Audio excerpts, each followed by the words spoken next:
The stage is set at Jimmy Kimmel Live, the audience expecting another light-hearted evening. Instead, they get a confrontation that will go down in TV history. Jane Fonda enters, poised and calm, introduced with polite applause. "Great to have you here," Jimmy begins as if he's talking to just another guest. But his smirk and tone say otherwise. Jimmy leans back, dismissive. "So, you're here to talk about saving the planet again? How many times have we heard that?" The audience shifts. Jane's smile tightens. Jane, softly, but holding ground, "I'm here to talk about the most pressing issue of our time. Climate change affects every person here tonight." Jimmy, mocking, "You've been saying the same thing for 20 years. Hollywood types love lecturing us regular folks." Tension ripples. Jane sits straighter. Jane, coolly, "I've been arrested for my beliefs. I offset my carbon footprint.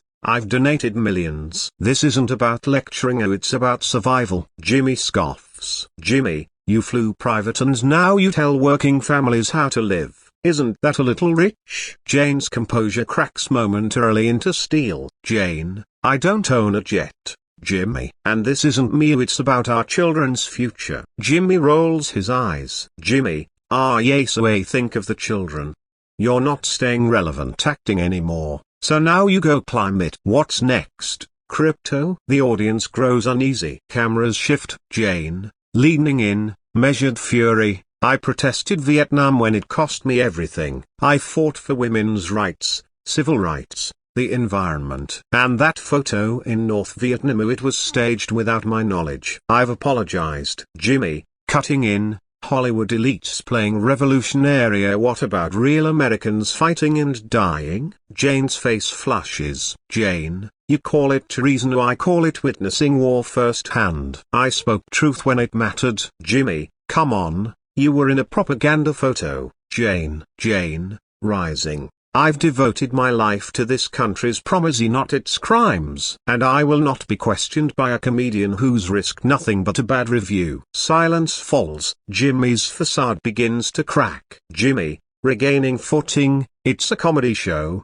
not a lecture hall." Jane, voice rising, "So why bring me on then, Jimmy? If you won't let me speak seriously, why book me at all?" Cameras catch shifting audience expressions, a confusion, conflict, a few nods. Jimmy, "It's entertainment." Jane, "Entertainment has power, it shapes thought. You choose cynicism over courage, mocking over meaning. That's poison." Jimmy stands, muscles tense. Jimmy, "It's my show, my rules. Leave if you don't like it." Jane, firm, unwavering, "I'll leave here, but not because you asked. Because I have more important work than entertaining cruelty. Remember this, caring isn't weak." Jimmy, "Go on, then. Get her out." Two guards approach. Jane stops them. Jane, "Gentlemen, do you have children?